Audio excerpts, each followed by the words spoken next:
Vaincre son anxiété lors de la préparation du concours médecine-dentisterie. Bonjour à toutes les étudiants, bonjour à tous les étudiants, j'espère que vous allez super bien. Si tu ne me connais pas encore, je suis Clémence, ta coach experte pour t'aider à réussir tes études. Et aujourd'hui, nous allons parler de l'anxiété parce que ce phénomène est très vicieux puisqu'il ronge littéralement l'état d'esprit et bien évidemment, jusqu'à un certain niveau, peut nuire à la réussite des examens. Si tu ne l'as pas déjà fait, je t'invite à cliquer juste ici en dessous, là, sur le bouton rouge, afin de t'abonner à ma chaîne, puisque toutes les 2 semaines, je te publierai un nouveau contenu dans le but de t'aider à réussir tes études.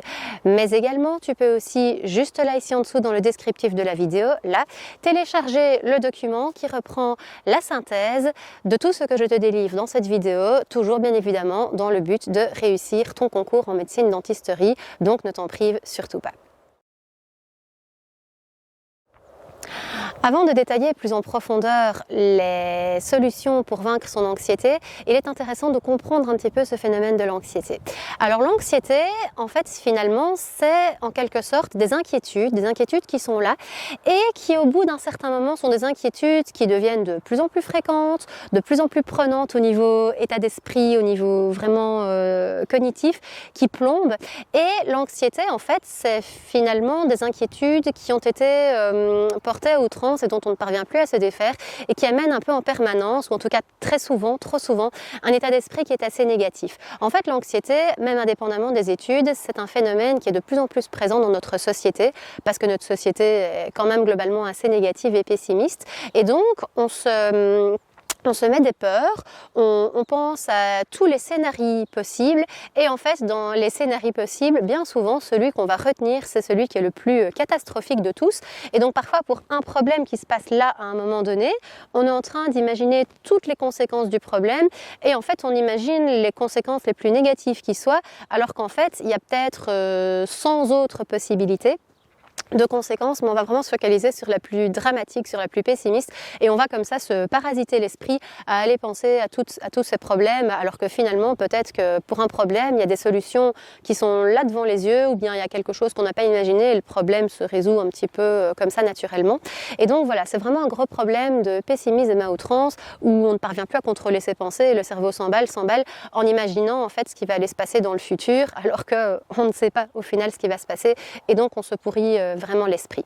Et alors, l'anxiété, jusqu'à une certaine limite, ça peut même devenir des troubles anxieux, ça peut devenir des TOC, enfin ça peut vraiment, si c'est pas suffisamment traité, ça peut vraiment être quelque chose de très vicieux et qui ronge vraiment beaucoup. Alors, l'origine de l'anxiété, en fait, c'est quoi?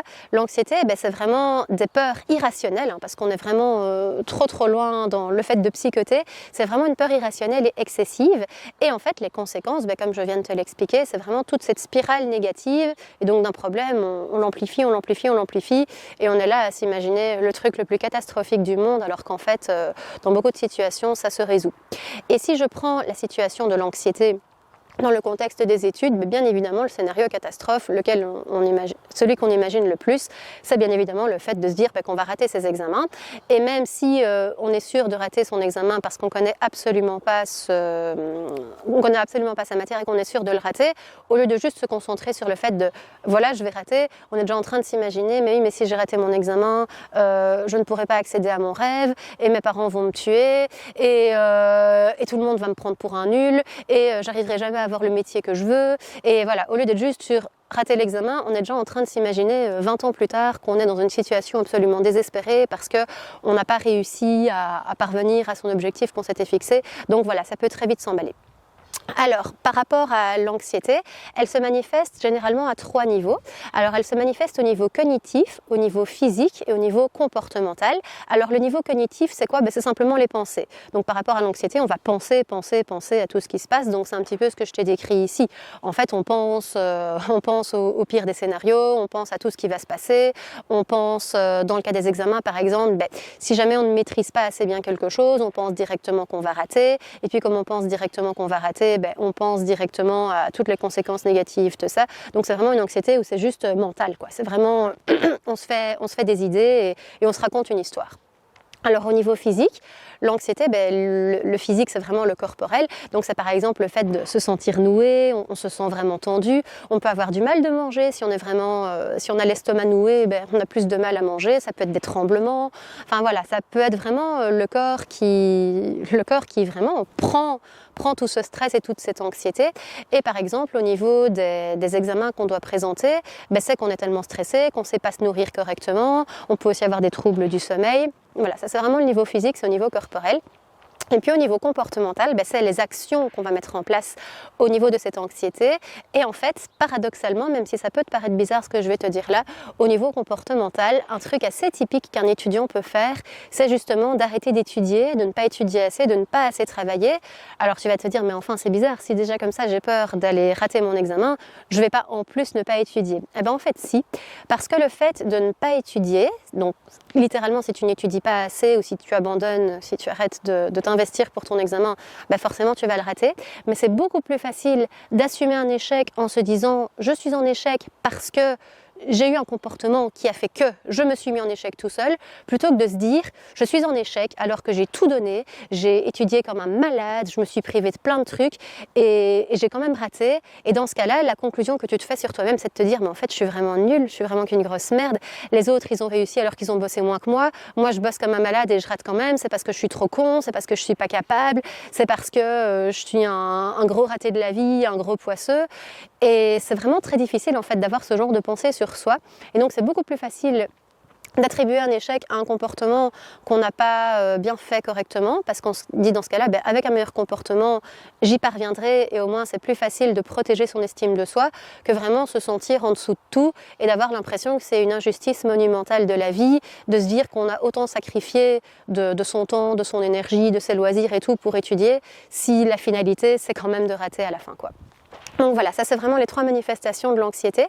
Donc je t'invite vraiment à essayer d'y penser, à essayer d'intégrer un petit peu comment toi tu vis les choses. Et tu peux me noter bien évidemment en commentaire, voilà, quand tu te sens anxieux, qu'est-ce que tu as tendance à faire, comment est-ce que tu te sens dans ta tête. Avec les éléments que je viens de te dire ici, essaye un peu de faire ton introspection et d'analyser comment toi tu te comportes. Ça m'intéresse un peu de voir si tu te retrouves dans ce que je te dis ou pas du tout, ou si tu vas m'ajouter des choses. Mais en tout cas, voilà, ça m'intéresse vraiment de voir comment toi tu te sens par rapport à ça.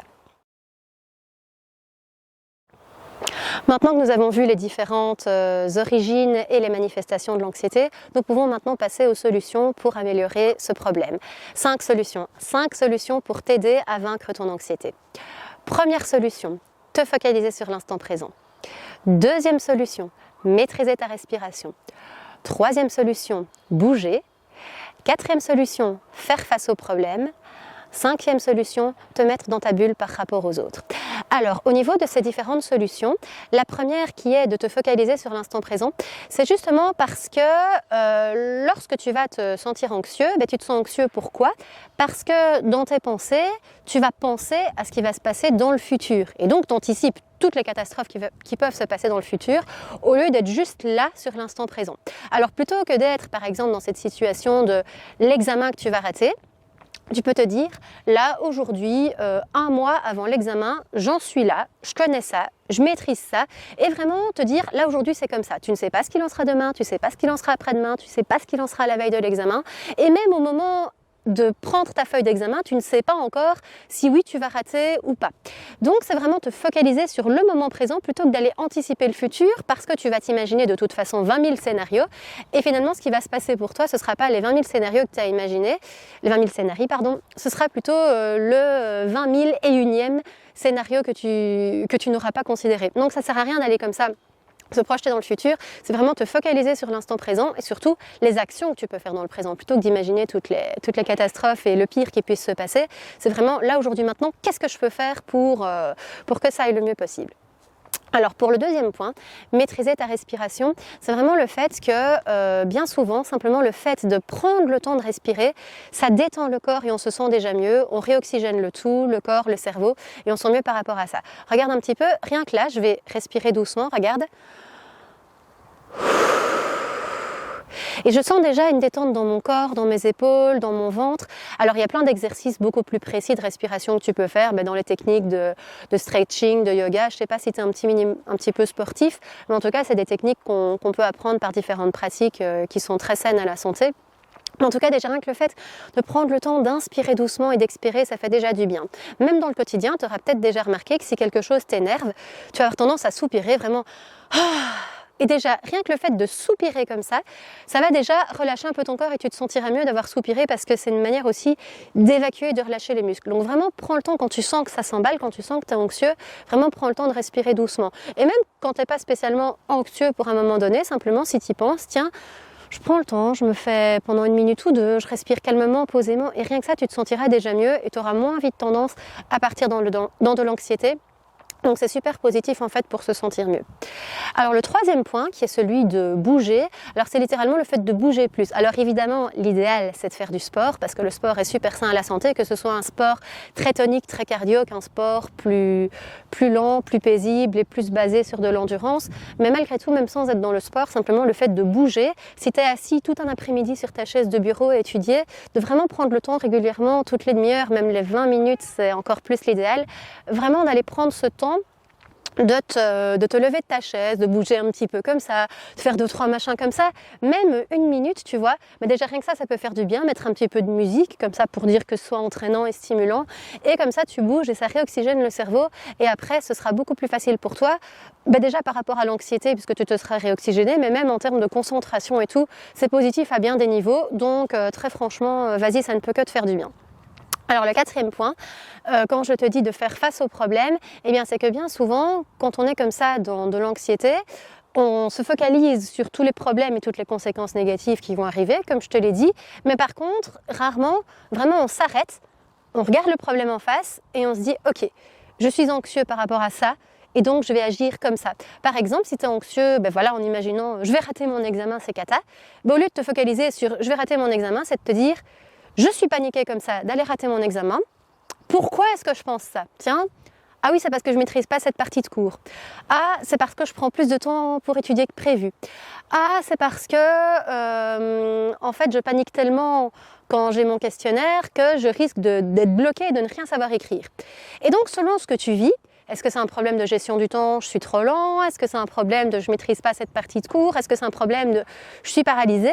Mais en fait, en fonction de ce que tu vas vivre réellement, c'est de te dire, ok, ma situation, elle en est là. C'est pour ça que je stresse et que je suis anxieux de rater mon examen. C'est pour ça que je pars dans mon état d'esprit négatif. Et donc, c'est de se dire, tiens, je gère mal mon temps, je mets plus de temps que prévu. Je dois m'améliorer à mieux gérer mon temps.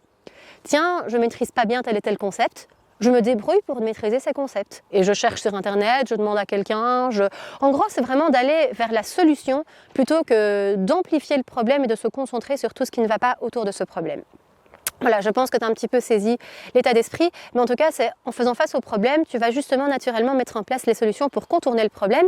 Et en mettant en place ces solutions, par exemple, si c'est justement le fait de maîtriser mieux un concept qui était trop compliqué pour toi, si tu le maîtrises mieux, tu vas te rassurer par rapport à ça, et donc naturellement, qu'est-ce qui va se passer? Ton anxiété va diminuer. Donc voilà, c'est assez intéressant de faire comme ça.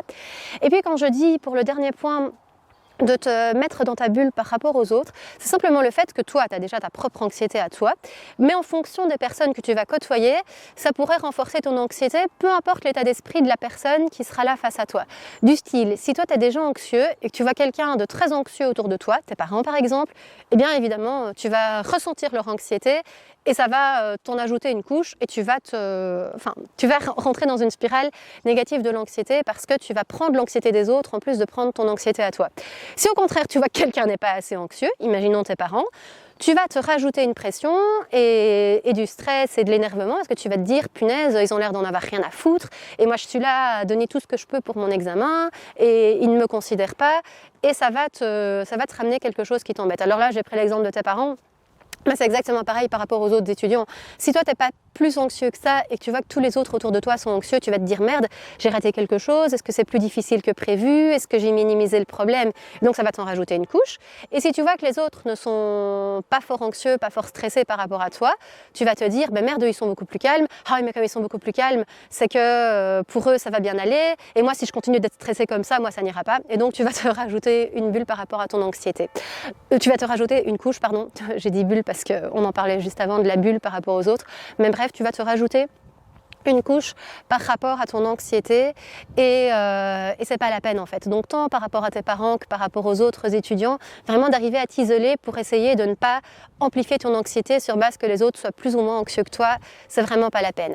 Et donc dans ta bulle par rapport aux autres, c'est aussi, surtout aux moments critiques, vraiment les moments juste avant l'examen ou les moments où tu es le plus anxieux, vraiment où tu es rongé, c'est par rapport à ton anxiété, c'est de la communiquer aux personnes qui la reçoivent facilement et justement d'essayer de prendre sur toi et de ne pas la communiquer aux personnes qui ne pourront pas te comprendre ou qui justement vont aller faire les remarques que tu n'as pas du tout envie d'entendre parce que tu n'as pas envie qu'on te dise « Oh c'est bon, ça va, c'est qu'un examen, c'est bon, tranquille » ou bien inversement quelqu'un qui va t'en rajouter une couche. Ah oui, je comprends bien que tu sois anxieux comme ça parce que c'est vraiment super dur l'examen, tout le monde le rate, machin, et ça va t'en rajouter une couche et tu vas plus stresser encore.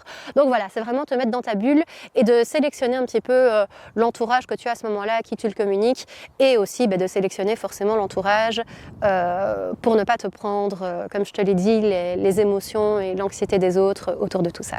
Voilà, nous en sommes déjà à la fin de cette vidéo. Je te remercie de l'avoir écoutée.